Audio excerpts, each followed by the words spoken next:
Hello buddy, and welcome back to Red Devils TV. Now this is your Manchester United and Barcelona combined 11. Now I'm going to do two combined 11s. I'm going to do one based on current form and two based on paper, so players who are injured, who are out and stuff. Do they fit the team is the question. So let's get right into it. So number one, David De Gea. I just think he's the best goalkeeper. David De Gea has proved a lot of critics wrong over the years, and he's certainly doing that this year. Number two, Diego Dalot. You can make a case for Wan-Bissaka, but realistically, I feel like that Dalot is the better fullback, and I just prefer him. That's just my opinion. Number two, Arejo. I'm going to go for Arejo over Rafael Varane. As much as I love Varane, I just think that Arejo is young.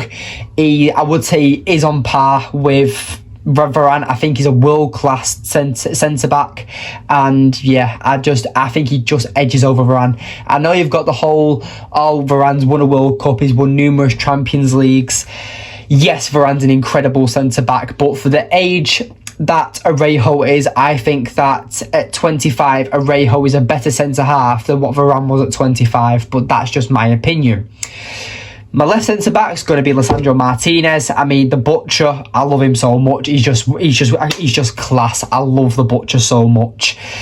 Left back, they've got Jordi Alba, who's been an absolute veteran for Barcelona, but I'm going to have to go for Luke Shaw. The fact that Luke Shaw, the comeback he's had, I know not enough people talk about how he had a career-ending injury, bounced back, and is now one of the best fullbacks in world football, and definitely one of the best in the Premier League. I think Luke Shaw is slept upon, and he's definitely England's best centre left back. I don't think that Ben Chilwell is anywhere near Luke Shaw's level. CDM, now I'm going to go for Casemiro, but hear me out. Now, I was thinking between Busquets and Frankie de Jong or Casemiro, and I'm not going to pick Frankie de Jong because I'm going to tell you why in a moment, but Casemiro is just levels above him, and I feel like that Casemiro is the best holding midfielder in world football. He is, for me, the best Premier League signing of the season. People say it's Erling Haaland, but for me, I've seen exactly what Casemiro has done. He has transformed Manchester United in the midfield, and he just makes us look amazing, and we look like a completely different team without him. Number 8, the box-to-box midfielder, I am going to go for Frankie de Jong.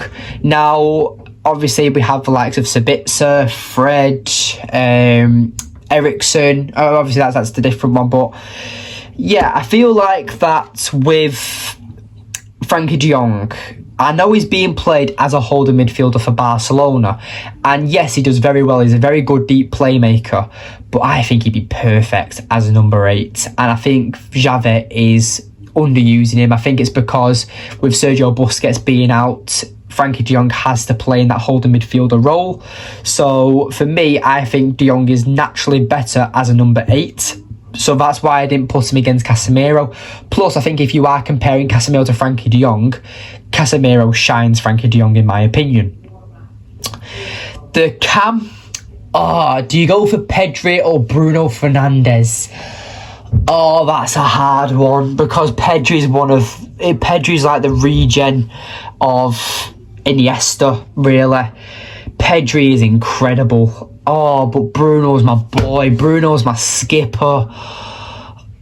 This is hard. I completely forgot about this. This is hard. I'm trying to think. Who do I prefer? I'm going to get hate for this. I'm going Bruno Fernandes. I've got to go for him. Pedri, I just think he's got too much to learn, even though he's class, even though he's so good.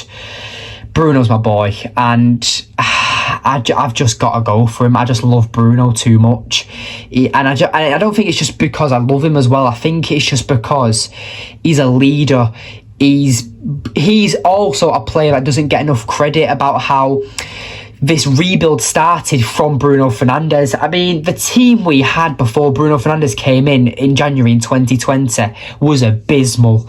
And Bruno Fernandes, the hate he gets in our fan base is weird, man. Like, we should have so much more respect for Bruno Fernandes. So Bruno Fernandes, yeah, Bruno's clear of Pedri.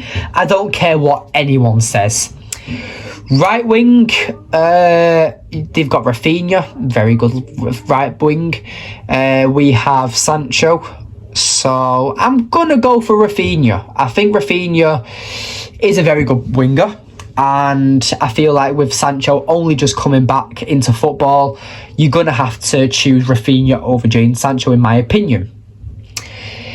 Striker, it's clear, Lewandowski. I mean, it's got to be. I mean, I love Weghorst. I think his pressing ability is absolutely phenomenal, but he's just too slow, and he just needs to work on that finishing ability. And left wing, do we go for Gavi or do we go for Sir Marcus Rashford? What a tough one that is. Sir Marcus Rashford, final answer. Without a doubt, probably one of the best players in world football at the moment.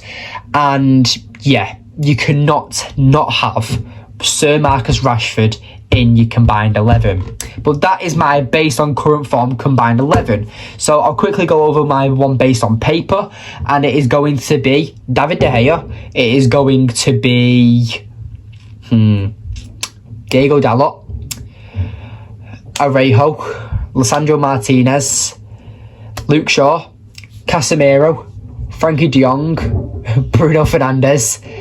This is where there's only one difference. This is why I'm listing it very quickly.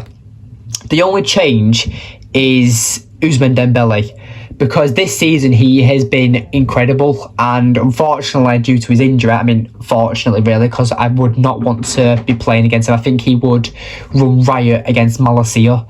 But yes, I feel like that Ousmane Dembele will go for my right winger, and then obviously we'll go Lewandowski and Sir Marcus Rashford. But that is my combined 11s. Let me know what your combined 11s are down in the comments below. Let me know if you like this type of concept of video with the whole combined 11 about the teams we go against. I think it's a nice concept and a bit of different from the previews. So let me know your thoughts down below for the previews, for the combined 11s. Show some love for the video. We're on the road to 600 subscribers, so please subscribe, and I'll see you in the next one. Goodbye.